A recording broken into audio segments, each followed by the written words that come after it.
ભારતીય બંધારણમાં પુરુષ અને સ્ત્રી બંને માટે સમાન કામ માટે સમાન વેતન આવો ઉલ્લેખ ક્યાં આપેલો છે? Equal pay for equal work, એક સમાન કામ માટે એક સમાન વેતન, એવું ક્યાં લખેલું છે? રાજ્યનીતિના માર્ગદર્શક સિદ્ધાંતોમાં. રાજ્યનીતિના માર્ગદર્શક સિદ્ધાંતો, જેને આપણે DPSP કહીએ છીએ, directive principles of state policy, જે ભાગ 4માં આપેલા છે. બધા ભાગ તમને ખબર હોવી જોઈએ. તો અહીંયા આ DPSP રાજ્યનીતિના માર્ગદર્શક સિદ્ધાંતો એની અંદર આપેલા છે ભાગ 4માં. ભાગ 4માં DPSP એ કયા અનુચ્છેદથી કયા અનુચ્છેદ સુધી છે ખ્યાલ છે તમને? 36 થી 51 સુધી છે. 36 થી 51 જેવું પૂરું થાય પછી શું આવે? પછી કયો ભાગ આવે ખ્યાલ છે તમને? ભાગ 4 પછી તરત ભાગ આવી જશે ભાગ 4A, અને એનો અનુચ્છેદ કયો છે? આર્ટિકલ 51A, જેમાં મૂળભૂત ફરજો આપેલી છે એ. બરાબર. પહેલો ઓપ્શન છે મૂળભૂત અધિકારો, તો એનો ભાગ કયો છે ખ્યાલ છે? એ ભાગ 3 છે. બરાબર. મૂળભૂત ફરજોનો પણ જોઈ લીધો. તો આપણે આની પહેલાં જ વાત થયેલી હતી કે બધા જ ભાગ જે છે એ તમને ખબર હોવી જોઈએ. તમામ ભાગ તમને ખબર હોવી જોઈએ. હવે ચલો સમજીએ કે સમાન કામ માટે સમાન વેતન, તો એવું ક્યાં આપેલું છે? તો DPSP આપણે જોયું કે DPSP જે છે એ અનુચ્છેદ 36થી લઈને તો 51 સુધી છે. 36થી લઈને તો 51 સુધી, કે જેમાં રાજ્યને એક રીતે માર્ગદર્શક મદદરૂપ થાય એવા સિદ્ધાંતો આપવામાં આવેલા છે. હકીકતમાં જોઈએ ને તો DPSP જે છે ને, DPSP એ પણ રાઇટ્સ, અધિકારો જ છે. એ શું છે? એ પણ અધિકારો જ છે. પરંતુ એ એવા અધિકારો છે કે જે આપણને મળે નહીં ને તો આપણે એને કોર્ટમાં ના પડકારી શકીએ. સમજાણું? એટલે એક રીતે જોઈએ તો ભાગ 3 કે જેમાં ફંડામેન્ટલ રાઇટ્સ આપેલા છે, અને ભાગ 4 જેમાં DPSP આપેલા છે, બંને હકીકતમાં છે તો અધિકારો, રાઇટ્સ, અધિકારો જ છે. પરંતુ ભાગ 3ના અધિકારો એવા છે કે જેને કોર્ટમાં પડકારી શકાય છે, જે ન્યાયી છે, ન્યાયપાત્ર છે. અને ભાગ 4માં જે અધિકારો જે છે એને કોર્ટમાં પડકારી શકાતા નથી, એ બિનન્યાયી છે, એને અદાલતમાં પડકારી શકાતા નથી. સમજાણું? તો આપણને એવું લાગે કે એવું શા માટે રાખ્યું? બે ન્યાય જ રાખી દીધા હોય તો એ સમયે આપણે કોન્સ્ટિટ્યુશનલ ડિબેટ જોઈએ. તો એની અંદર બંધારણ નિર્માતાઓનો એવો મત જોવા મળે છે, ભારત હજી નવું આઝાદ થયું છે, આપણી આર્થિક હાલત ખસ્તા હતી, એટલી કોઈ સારી હતી નહીં. આપણે કોઈ સોને કી ચીડિયા હતા એ તો બહુ પહેલાં હતા, પછી તો બધું કંગાળ થઈ ગયા હતા. તો કે અત્યારે કે આ ભાગ 3 અને ભાગ 4 બંનેના અધિકારો જે છે એ એટલો પૈસા નથી આપણી હોય કે આપણે બંને આપી શકીએ. સરકાર પાસે એટલી શક્તિ છે નહીં. એટલે શું કર્યું? ભાગ 3ને ન્યાયી બનાવ્યા અને ભાગ 4ને બિનન્યાયી બનાવ્યા. આ વસ્તુ તમને વિધાનવાળા વાક્યમાં જે છે એ પૂછાઈ જશે કે હકીકતમાં બે છે તો રાઇટ્સ, અધિકાર જ તે, પણ એક કેવા છે તો કે એક જે છે એ કોર્ટમાં પડકારી શકાય અને બીજા જે છે એ પડકારી શકાતા નથી. બરાબર. બીજું મોસ્ટ ઇમ્પોર્ટન્ટ, ભાગ 4ની અંદર જેટલા પણ અધિકારો જે છે,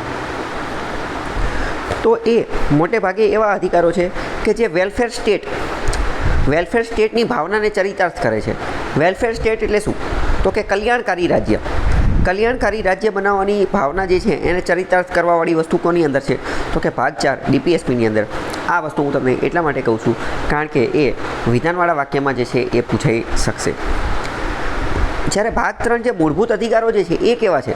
તો કે એ તો સમાનતા લાવવા માટેના, એ ન્યાય આપવા માટેના, બંધુત્વની લાગણી જે છે એની માટેના, ધાર્મિક સ્વતંત્રતા માટેના, આ બધા અધિકારો જે છે એ ભાગ 3માં છે. જ્યારે ભાગ 4માં જે છે એ શું છે કે એ તો કલ્યાણકારી રાજ્યના. પણ હવે તમે વિચારો કે પહેલાં ભાગ 3 હોવો જોઈએ અને પછી ભાગ 4 હોવો જોઈએ. પહેલાં સમાનતા આવશે, પહેલાં ન્યાય આવશે, પછી કલ્યાણકારી રાજ્ય બનાવશું ને. કલ્યાણકારી રાજ્ય બનાવવું એટલે શું? તો કે નાગરિકના બધા, કોઈ ગરીબ ના હોવા જોઈએ, કોઈ ભેદભાવ ના હોવો જોઈએ, આવી બધી વસ્તુ હોવી જોઈએ. પણ તમે હવે સમજી શકો ને કે પહેલાં કલ્યાણકારી રાજ્ય બનાવવાનું હોય કે પહેલાં મૂળભૂત અધિકારો ભાગ 3 રાખવાનો હોય, પહેલાં ન્યાય, બંધુત્વતા, ડિસ્ક્રિમિનેશન, ભેદભાવ આ દૂર કરવાનું હોય. તો સમજાણું? આનો ક્રમ પણ મહત્ત્વનો છે. હવે તમે સમજી ગયા કે શા માટે ભાગ 3માં ઓલું રાખ્યું, ભાગ 4માં શા માટે રાખ્યું એ? ઓકે, ચલો તો આપણે સમજીએ કે આ બધી વસ્તુ શું છે. તો તો અનુચ્છેદ 19માં સમાન કામ માટે સમાન વેતન, સ્ત્રી અને પુરુષને સમાન વેતન મળશે એવી બધી વસ્તુ કીધેલી છે. ભાગ 39 જે છે ને એના અલગ અલગ ભાગ છે, 1 2 3 અલગ અલગ 1 2 3 4 5 6 બરાબર. તો એ બધા આપણને ખ્યાલ હોવા જોઈએ. બધા ના ખબર હોય તો અમુક મહત્ત્વના જે છે એ તો ખબર હોવી જોઈએ. 39(1) તો ખબર હોવી જોઈએ. 39(1) કેમ? કારણ કે 39(1) જે છે એમાં જ એવું કીધેલું છે કે દરેક નાગરિક, દરેક ઓલ સિટીઝન્સ, દરેક નાગરિક, મેન એન્ડ વુમન ઇક્વલી એ બધાને લાઇવલીહુડનો મતલબ શું? લાઇવલીહુડનો મતલબ જ થાય વેતન, કે વેતન માટેનો સમાન અધિકાર છે. બરાબર. તો એ 39(1) કીધેલું છે. આ વસ્તુ અહીંયા તો હાલો DPSPમાં પૂછેલી હતી, પણ હવે ડાયરેક્ટ એ જ પ્રશ્ન પૂછેલો હોય, આ જ પ્રશ્ન, પણ નીચે ઓપ્શન ચેન્જ કરી નાખેલા હોય એવું કીધેલું હોય, 39(1), 39(2), 39(3) અને 39(4). તો આપણે કન્ફ્યુઝ થઈએ, પણ હવે કન્ફ્યુઝ થવાનું નથી, ખબર હોવી જોઈએ. 39(1)માં આ બધી વસ્તુ લખેલી છે. બરાબર. 39(2)માં જોઈએ તો શું કહે છે? ઓનરશિપ, માલિકીની વાત કરે છે, અને મટીરિયલ રિસોર્સિસ, ભૌતિક સંસાધનો જે છે એની ઉપર કંટ્રોલની વાત કરે છે. કમ્યુનિટી, સમાજની અંદર જે સમુદાયો હોય એના જે મટીરિયલ રિસોર્સિસ, ભૌતિક સંસાધનો, એની ઉપર માલિકી કોની રહેશે, એની ઉપર કંટ્રોલ કોનો રહેશે? તો એ કઈ રીતે? તો કે કોમન ગુડને ડિસ્ટ્રીબ્યુટ કરવા માટે, કોમન ગુડ પ્રાપ્ત કરવા માટે જે છે આ બધી વસ્તુનું વહેંચણી જે છે એ કરવામાં આવશે. જન કલ્યાણની ભાવનાને ચરિતાર્થ કરવા માટે અને બધા લોકોનું એક સામૂહિક હિત પ્રાપ્ત કરી શકાય ને એવી રીતે ઓનરશિપ, એવી રીતે માલિકી રાખવામાં આવશે, એવી રીતે કંટ્રોલ રાખવામાં આવશે. આપણે બહુ પહેલાં મેં તમને એક પેલી વસ્તુ ચલાવેલી હતી, લેન્ડ રિફોર્મ્સ યાદ છે તમને? મેં તમને ચલાવેલા હતા. શું એમાં શું હતું કંઈ કહી શકશો તમે? Yes, right. Land ceiling act લાવેલા હતા. લેન્ડ સીલિંગ એક્ટ કે અમુક હદ કરતાં વધારે જમીન રાખી શકાશે નહીં. એ અમુક હદ કરતાં વધારે જમીન કેવી થઈ જશે? એ ખાલસા થઈ જશે, શ્રી સરકાર હસ્તક થઈ જશે, અને સરકાર ધીમે ધીમે આ તમામ જમીન જે છે એને બીજા ગરીબો, જમીન ભૂમિહીન લોકો જે છે એ બધાની અંદર ડિસ્ટ્રીબ્યુટ કરવામાં આવશે. તો આ બીજું વિધાન જે છે એ જ વસ્તુને ચરિતાર્થ કરતું એવું નથી લાગતું? તો કે હા, એવું જ છે ને. એ ઓનરશિપ અને કંટ્રોલની એની વાત કરે છે. લેન્ડ રિફોર્મ વિશે આપણે ડિટેલમાં વિગતવાર જે છે એ ચર્ચા કરેલી હતી. શું છે શું નહીં એ બધું મેં તમને ત્યારે ચલાવેલું હતું. ઓકે. ત્રીજા નંબરની વસ્તુ શું છે? એ ઇકોનોમિક સિસ્ટમ, આર્થિક વ્યવસ્થાની વાત કરે છે. તો કે એ એવું કહેવા માંગે છે કે આર્થિક વ્યવસ્થા એવી ન હોવી જોઈએ કે જેના કારણે કોન્સન્ટ્રેશન ઓફ વેલ્થનો મતલબ થાય સંપત્તિનું સંકેન્દ્રીકરણ અમુક લોકોના હાથમાં જ થઈ જાય, એવું ના હોવું જોઈએ.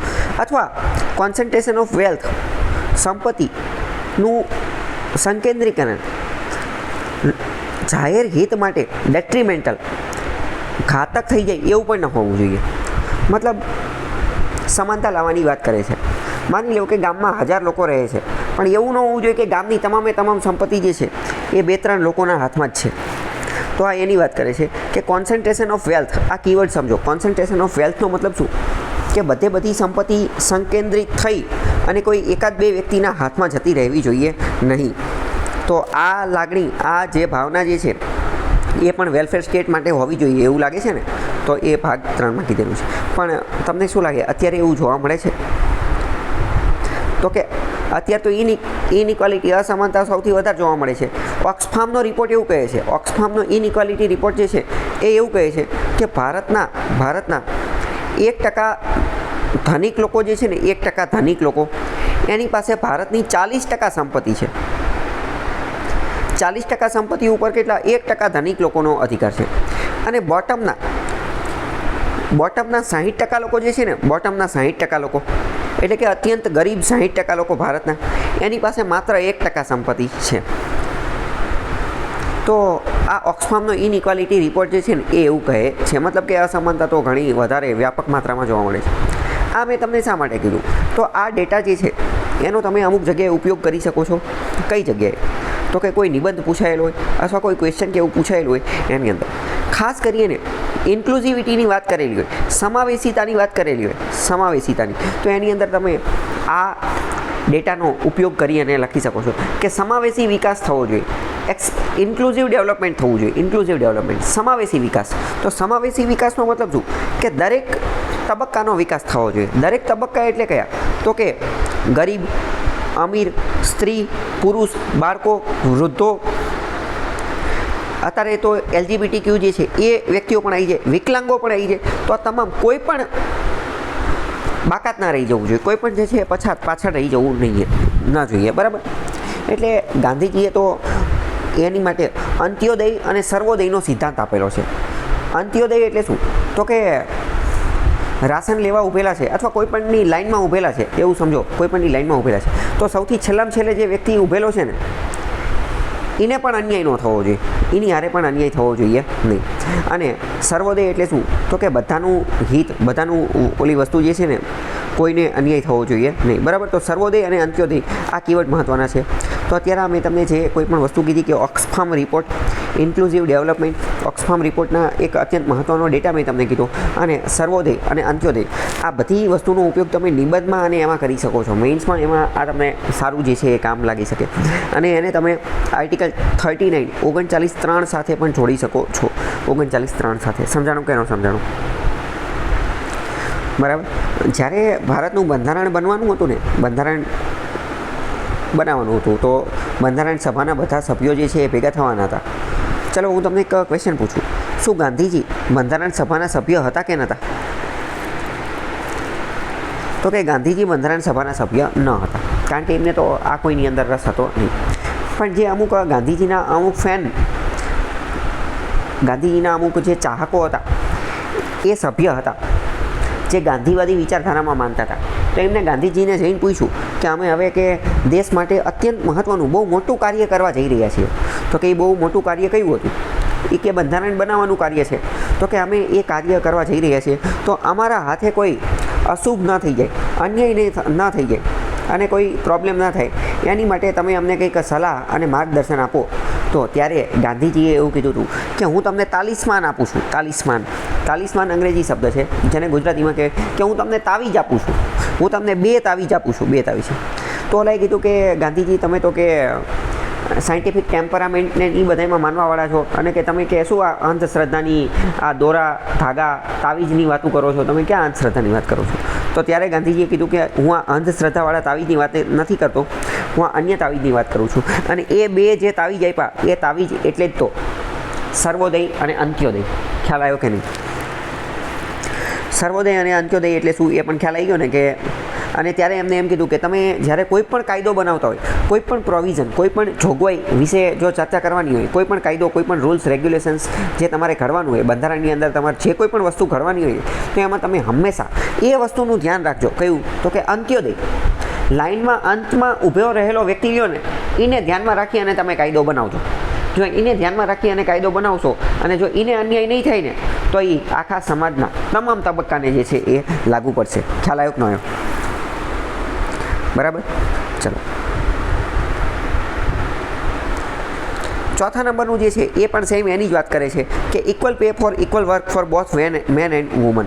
એક સમાન કામ માટે સ્ત્રી અને પુરુષ બંનેને જે છે એ એક સમાન જે છે એ મળશે. તમને એવું લાગે તો પહેલું પણ એને લગતું જ છે. તો પહેલું જે છે એ નાગરિકોના સંબંધમાં વધારે વાત કરે છે અને ચોથું જે છે એ મેન એન્ડ વુમનના સંબંધમાં વધારે વાત કરે છે. બરાબર.